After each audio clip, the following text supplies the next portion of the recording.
Student আজি আমি chapter 13 exercise 13b2 কৰাম। ইয়াৰ আগতে আমি এটা ইন্ট্ৰোডাকশ্যন ভিডিঅ' বনাইছোঁ আৰু 13a আৰু এতিয়া মই বনাম 13b2। তো তোমালোকে এই দুটা ভিডিঅ' প্ৰথমে চাই ল'বা। এই দুটা চোৱাৰ পিছতহে তোমালোকে এইটো ভালদৰে বুজি পাবা হা। তো এইটো প্ৰথমে প্লিজ এইটো চাই ল'বা, তেতিয়াহে আমাৰ ইজি হ'ব। চোৱা ইয়াত আমাক মই দুটা মাধ্যমতে ৰাখিছোঁ, অসমীয়া আৰু ইংৰাজী দুটা মাধ্যমত। চোৱা এইটো ইংৰাজী, এইটো অসমীয়া, তো দুটা মাধ্যমতে ৰাখিছোঁ। কোনোবাই যদি অসমীয়া মাধ্যমৰ আছা তোমালোকৰো অসুবিধা নহ'ব। তো সেইকাৰণে চোৱা ভালদৰে। ইয়াত আমাক প্ৰথমটো কুৱেশ্যনত কি কৈছে, ইয়াত কৈছে যে কষ্ট অফ, চোৱা আমি কুৱেশ্যনকেইটা ইয়াতে চাওঁ, আমি ইয়াত সুন্দৰকৈ লিখি দিছোঁ। চোৱাচোন ইয়াতে চোৱা কুৱেশ্যনবোৰ। ইয়াত কৈছে আমাক যে cost of A mathematics book is 45 rupees 45। এই চিহ্নটো কি? এই চিহ্নটো হ'ল আমাৰ ইণ্ডিয়ান ৰুপিৰ প্ৰতীক চিহ্ন। ইয়াক আমি কি বুলি কওঁ? ৰুপি। আমি কি বুলি কওঁ? ৰুপি। এইটো মনত ৰাখিবা, এইটো হ'ল এটা চিম্বল, ইণ্ডিয়ান ৰুপিৰ চিম্বল। তো ইয়াক আমি এনেকৈ ক'ম যে কষ্ট of one mathematics book is rupees 45। What is the cost of 10 mathematics books? চোৱা এইটো ক্লাছ 3 তেনেকুৱা কুৱেশ্যন আছে ন। চোৱাচোন, এখন গণিতৰ কিতাপৰ দাম 45 টকা হ'লে তেনেকুৱা 10খন গণিতৰ দাম কিমান হ'ব? চিম্পল।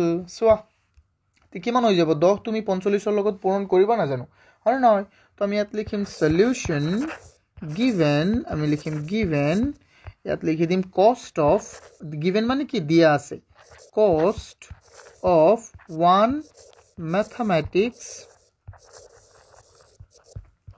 মেথামেটিক্স বুক ইকুৱেল কিমান হৈছে আমাৰ? 45। কিমান? 45। So cost of 10 mathematics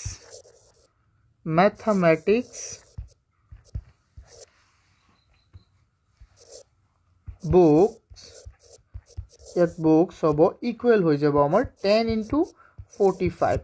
তেন্তে ইমান কিমান হৈ যাব? 450 rupees। ৰুপি লিখি দিয়া, ৰুপিজ। ইয়াত ৰুপিজ হ'ব, এছ হৈ যাব ইয়াত সৰুকৈ, ইয়াত এছ হ'ব। চিম্পল, বুজি পাইছানে? এছ। এইটো হৈ গ'ল আমাৰ উত্তৰ। এটা কিতাপৰ দাম যদি 45 টকা হয়, এটা কিতাপৰ দাম যদি 45 টকা হয়, 10টা কিতাপৰ দাম হ'ব 10 পূৰণ 45।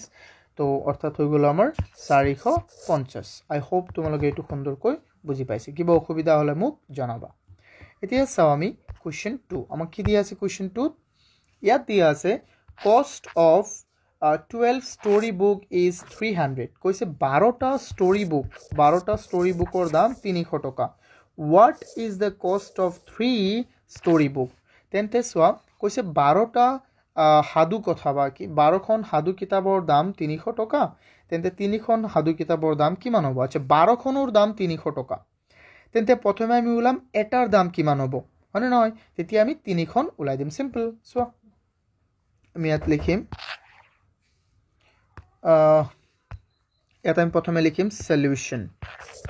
তেনেকৈ লিখিব লাগে, আমি সুন্দৰকৈ লিখোঁ সলিউশ্যন। তাৰপিছত আমি লিখিম গিভেন। গিভেন মানে কি? আমাক কি কি দিয়া আছে এইটো চোৱা। এইবিলাক এটা সুন্দৰকৈ লিখিবলৈ এইটো আমি লিখিব লাগে প্ৰথমে। আমি ইয়াত লিখিম cost of 12 story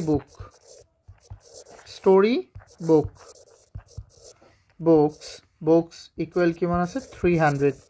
so' cost of one story book equal কিমান হ'ব? 300ক তুমি 12ৰে হৰণ দি দিয়া। এতিয়া চাওঁ আমি কেইবাৰ যায়। চোৱা ইয়াত 2 যাব 6 বাৰ, 2 ইয়াত যাব 150 বাৰ, হয়নে নহয়? 2 ইয়াত যাব 3 বাৰ, 2 ইয়াত যাব 75 বাৰ, আৰু 75 ইয়াত চোৱা 7ত যাব 2 বাৰ, 3 আৰু 1 বাকী থাকিলে 15 যাব কেইবাৰ? 5 বাৰ। অৰ্থাৎ কিমান হৈ গ'ল কোৱাচোন ষ্টুডেণ্ট? 25।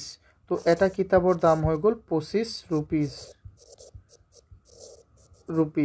চোৱা RUPEES ৰুপিজ। অ'কে, তো এটা কিতাপৰ দাম আমাৰ ইমান হৈ গ'ল। এতিয়া চোৱা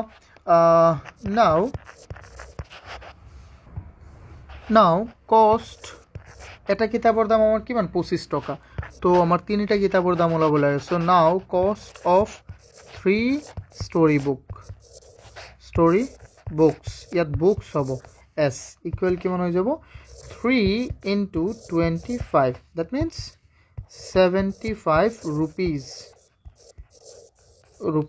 এইটো এনেকে লিখিবা rupees টো সুন্দৰকৈ So I hope তোমালোকে এইটো বুজি পাইছা এইবিলাক যে ক্লাস 3 কোৱেশ্চন হয় তুমি বিশ্বাস কৰা এবাৰ ক্লাস 3 তোমালোকে কোৱেশ্চনবোৰ চাবা ক্লাস 3 4 ৰ তেতিয়া তোমালোকে এইবোৰ পাবা যে স্যাৰ এইবিলাক তো এনেই দি দিছে আমাক ক্লাস 6 ত এইবিলাক দিবই না লাগিছিল ন কিন্তু তোমালোকক মৰম কৰি আৰু দি দিলে জানা কৰা তোমালোকে ইমান কঠিনবোৰ কৰিব না লাগে স্টুডেন্ট অকমান সময় ৰবা তোমালোকে যদি আমাৰ কোৰ্স কিনিব বিচাৰা তেন্তে আমাৰ এপটো ডাউনলোড কৰা যেটো নেকি তোমালোকে প্লে ষ্টৰত পাই যাবা অস্পিন একাডেমি নামৰ এপটো ডাউনলোড কৰা বা তোমালোকে ডেসক্ৰিপচনতো পাই যাবা সো আৰু যদি তোমালোকে বেটছটো জয়েন কৰা নকৰা এটো কোনো কথা নাই যদি ফ্ৰী টেষ্ট এমসিকিউ টেষ্টটো তোমালোকে দিব বিচাৰা ফ্ৰী এমসিকিউ টেষ্টটো তেতিয়া তোমালোকে মোক এইটো নম্বৰত কল কৰিব পাৰিবা সো 6002547877 আৰু সোৱা তোমালোকে এই যে ইয়াত যে মই যিকিটা ম্যাথছ কৰাই দিছো বা যিকিটা প্ৰবলেম কৰাই দিছো ইয়াৰ যদি তোমালোকে PDF পাবো বিচাৰা তেন্তে আমাৰ ওয়েবসাইটটো ভিজিট কৰিব পাৰিবা www.ospinacademy.online ডেসক্ৰিপচনত তোমালোকে আটাইবোৰ ইনফৰমেশন পাই যাবা থ্যাংক ইউ তাৰ পিছত চাও এনেকৈ আমি কোৱেশ্চন 3 টো চাও ইয়াত কি কৈছে কষ্ট অফ এ 1 ডজন মানে কি হয় 12টা আৰু নহয় 1 ডজন অফ এগস ইজ ₹60 কৈছে যে 1 ডজন কণীৰ দাম কিমান 60 টকা what is the cost of 1.5 dozen egg কৈছে যে 1 ডজন সো 1 ডজন অর্থাৎ 12টা কণীৰ দাম 60 টকা হলে 1.5 ডজন কণীৰ দাম কিমান হ'ব সিম্পল এইবিলাক আমি কিয় কৰিব লাগে কোৱাচোন এইবিলাক তো মই কৰি দিব না লাগে 1 ডজনৰ দাম যদি তুমি দোকানত গলা দোকানীয়ে কলে যে 60 টকা তুমি কলা যে না 1.5 ডজন দিয়ক অৰ্থাৎ 12 আৰু ইফালে আধা ডজন কিমান হৈ যাব আধা ডজন 6টা 18টা দাম কিমান হৈ যাব সো 90 হৈ যাব না নাই 1 ডজনৰ দাম 60 টকা হলে আধা ডজনৰ দাম হৈ যাব 30 টকা তেন্তে 60 আৰু 30 কিমান হৈ গল 90 সিম্পল তো আই হোপ বুজি পাইছা তোমালোকে ন ৰবা তেন্তে মই লিখি দিও সুন্দৰকৈ সো এটো ইয়াত লিখিম আমি সলিউশন ইয়াত লিখিম কি given cost of 1 dozen egg বা মই লিখি দিও 1 dozen egg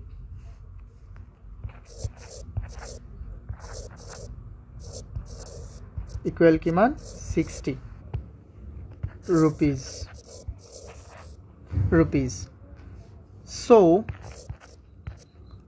cost of 1.5 soa 1.5 dozen etu mane ki hoy soa 1.5 dozen ba 1.5 mane ki hoy 1 plus half so 1 plus half tente etu kiman hoy jabo koasun 1 plus হয় so এটুক আমি এনেকে লিখিলো হ'ব বা 3/2 লিখিলো হ'ব বা 1 decimal point 5 লিখিলো হ'ব কোনটো লিখিম এটু লিখিম মই 1 decimal point 5 এতিয়া বেছি ভাল হ'ব cost of 1 decimal point 5 dozen of egg তো কিমান হ'ব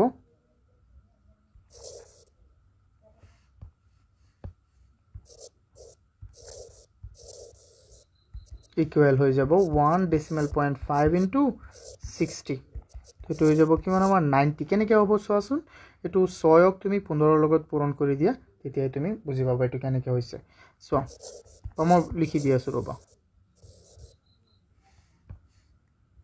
rupees চোৱাচোন এটো কেনেকৈ হ'ল 1 আৰু 1.5 1 decimal point 5 আৰু 60 পূৰণ কেনেকৈ কৰিছা তুমি না এনেকৈ কৰি লবা তুমি প্ৰথমে ধৰা যে ইয়াত দশমিক নাই ইয়াত শূন্যও নাই ইয়াত থাকি গল 15 আৰু ইয়াত থাকি গল 6 সো 6 5 গুণ 30 ৰ শূন্য 6 1 গুণ 6 আৰু 30 আছিল এতিয়া 30 আৰু 30 ৰ কিমান শূন্যটো ইয়াত বহিলেই তেন্তে 3 থাকি গল 3 আৰু 6 কিমান হৈ গল 9 আকৌ ইয়াত দশমিক এটা দিয়া কিন্তু ইয়াত শূন্য এটা আছিল না এই কাৰণে শূন্য এটা বহালো ইয়াত দশমিক আছিল দশমিক এক ঘৰ আগত সো 90 decimal point 0 means অকল 90 লিখিলো অসুবিধা নাই তো এই কাৰণে আমি এনেকৈ বনাইছো এতিয়া চাও আমি নেক্সট কোৱেশ্চনটো ইয়াত আমাক কি কৈছে ষ্টুডেণ্ট চোৱাচোন a packet of gel pen contain 5 pens. The maximum retail price of a packet is 30. The shopkeeper sells it for kiman 25. What is the selling price of such 24 pens? কি কৈছে যে gel পেনৰ packet এটাত কিমানটা PAN থাকে 5টা এটো 5টা হ'ব এটা লিখা আছে ইয়াত কিমান হ'ব 5টা পেন থাকে পেকেটটোৰ সৰ্বোচ্চ খুচুৰা মূল্য 30 টকা দোকানীয়ে 25 টকা দি দিয়ে 5টা কিমান টকা দিয়ে 5টা কলম চোৱা 5টা কলম দিয়ে 25 টকা সিম্পল তেনেকুৱা 24টা কলমৰ দাম কিমান হ'ব সিম্পল 5টা 25 টকা হলে এটাৰ দাম আমি উলাব লাগিব তেন্তে এটাৰ দাম হৈ যাব 5 টকা তেন্তে 24টাৰ দাম কিমান হৈ যাব 24 পূৰণ 5 খতম হৈ গ'ল না নাই কোৱাচোন এটো আমি এনেকেও কৰিব পাৰিম তো আমি লিখিম প্ৰথমে given আমি লিখিম given আমি সুন্দৰকৈ লিখি দিও ইয়াত given সলিউশন লিখাৰ পিছত given আমি লিখিম তাৰ পিছত কি দিয়া আছে cost of 5 pens equal kiman 25 rupees so cost of 1 pen কিমান হৈ যাব এটো হৈ যাব আমাৰ 25 ক তুমি 5 এৰে হৰণ দিয়া that means এটো হৈ গল 5 rupees 5 rupees হৈ গল খতম এটাকে আমি লিখিম cost of 24 pens এটো পেন হল এটো পেন্স হৈছে এটো পেন হল এটো পেন্স হৈছে কিয় বাৰু কাৰণ এটো হল এক বচন এটো হল বহু বচন হয় নহয় এটো হৈ যাব আমাৰ 5 into 24 এটো কিমান হৈ যাব কোৱাচোন সো 5 পূৰণ 4 0 হয় নহয় 5 পূৰণ 2 10 সো 5 পূৰণ 4 20 20 0 আৰু 5 পূৰণ 2 5 পূৰণ 2 10 এত হৈ গল 12 তো 120 কিমান হৈ গল আমাৰ 120 খতম তো আমাৰ কিমান হৈ গল আনসাৰ টু 120 তো কিবা অসুবিধা হলে মোক জনাবা ইয়াতো 120 টকা তো ইয়াক আমি লিখি দিম rupees খতম এটো বহুত ইজি তাৰ পিছতো মই তোমালোকক হোমৱৰ্ক দি দিম তোমালোকে যে এটো কৰি আনিবা নিজে কৰি আনিবা সো মই অকমান বুজাই দিউ লাগিলে এটো তোমালোকে নিজে কৰিবা এটা 600 men can complete a work in 40 days how many days the work will be completed by 400 men 6 কৈছে 600 জন মানুহে এটা কাম 40 দিনত কৰিব পাৰে তেন্তে 400 জন মানুহে এটা কাম কিমান দিনত কৰে এটো তোমালোকে ট্ৰাই কৰিবা যদি ট্ৰাই কৰিবা নে মই কৰাই দিউ সো মই কৰাই দিউ সো এটা তো হোমৱৰ্ক দিব লাগে কমসে কম কিন্তু সোয়া ইয়াত কি কৈছে তেন্তে মই আকৌ সুন্দৰকৈ কৈ দিউ 600 জন মানুহে এটা কাম 40 দিনত কৰিব পাৰে কৈছে 600 জন মানুহে এটা কাম 600 জন মানুহে এটা কাম 40 দিনত কৰে তেন্তে 400 জন মানুহে এটা কাম কিমান দিনত কৰিব 400 জন মানুহে এটা কাম কিমান দিনত কৰিব সোয়া এটো তো এনেও তুমি কও পাৰিবা কোৱাচোন ইয়াত যদি তুমি ভগাই দিয়া তেন্তে ইফালে হৈ যাব সো ইয়াৰ 3 ভাগৰ এটা কমিল তেন্তে ইয়াৰ 3 ভাগ তেন্তে ইফালে হৈ যাব 60 তো এনেকে তুমি কৰিব পাৰিবা বাট এটো তো আমাৰ ইজি ওয়ে হৈ যায় ন তো আমি এনেকে নকৰিম আমি অকমান ডাঙৰকে কৰিম তো আমি লিখো প্ৰথমে কি দিয়া আছে given প্ৰথমে আমি লিখিম given এটা আমি লিখিম কি দিয়া আছে 600 men so man m a n নহব m e n হ'ব can complete a work in 40 days so one man তেন্তে আমি এজন মানুহৰ উলাম so one man can complete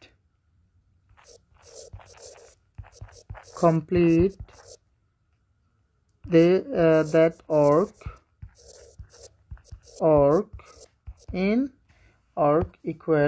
equal দি দিও আমি সো ইয়াত কিন্তু আমি হৰণ নকৰোঁ, ইয়াত আমি কি কৰিব লাগিব পূৰণ 600 জনৰ 40 দিন লাগে, তেন্তে এজনৰ কিমান লাগিব 40 পূৰণ 600, অৰ্থাৎ কিমান হৈ যাব কোৱাচোন, ইয়াত যিমান হ'ব চোৱা 4 গুণ কিমান হৈ গ'ল আমাৰ ইফালে 24 আৰু ইফালে 2 শূন্য আৰু কিমানটা দিন লাগিব চোৱা, ইয়াত লাগি যাব আমাৰ 24,000 দিন।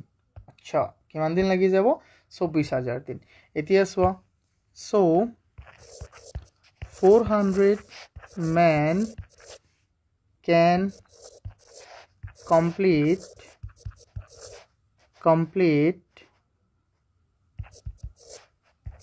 this work equal, so 24,000 এতিয়া তুমি হৰণ দিব লাগিব 400ৰে। চোৱা 400ৰে হৰণ দিলে কিমান হ'ব 2 শূন্য গ'ল 4 24ত যাব 6 বাৰ আৰু ইয়াত এটা শূন্য, তেন্তে আমাৰ আনসাৰটো থাকি গ'ল কিমান, আমাৰ আনসাৰটো ইফালে হৈ গ'ল 60 days। সিম্পল, কিমান ডেজ 60 days, ইয়াতো লিখি দিয়া ডেজ। আই হোপ তোমালোকে এইটো বুজি পাইছা। কিবা অসুবিধা হ'লে তোমালোকে লাইভ ক্লাছত সুধিব পাৰিবা, আমাৰ লাইভ ক্লাছটোত তোমালোকেতো থাকিবাই আৰু প্ৰত্যেকেই লাইভ ক্লাছটোত থাকিবা, তেতিয়া তোমালোকে কুৱেশ্যনবোৰ সুধিব পাৰিবা। আৰু এইটো নাম্বাৰ মোৰ, কিবা অসুবিধা হ'লে মোক তাত কল কৰি হ'লেও জনাবা। Thank U. ষ্টুডেণ্ট অকণমান সময় ৰ'বা, তোমালোকে যদি আমাৰ কোৰ্চ কিনিব বিচাৰা তেন্তে আমাৰ এপটো ডাউনলোড কৰা, যিটো নেকি তোমালোকে প্লে ষ্টৰত পাই যাবা, অস্পিন একাডেমি নামৰ এপটো ডাউনলোড কৰা, বা তোমালোকে ডিছক্ৰিপশ্যনতো পাই যাবা। চোৱা, আৰু যদি তোমালোকে বেটছটো জইন কৰা নকৰা এইটো কোনো কথা নাই, যদি ফ্ৰী টেষ্ট MCQ টেষ্টটো তোমালোকে দিব বিচাৰা, ফ্ৰী MCQ টেষ্টটো, তেতিয়া তোমালোকে মোক এইটো নাম্বাৰত কল কৰিব পাৰিবা। চোৱা 6002547877। আৰু চোৱা, তোমালোকে এই যে ইয়াত যে মই যিকেইটা মেথছ কৰাই দিছোঁ বা যিকেইটা প্ৰব্লেম কৰাই দিছোঁ, ইয়াৰ যদি তোমালোকে PDF পাব বিচাৰা তেন্তে আমাৰ ৱেবছাইটটো ভিজিট কৰিব পাৰিবা, www.ospinacademy.online।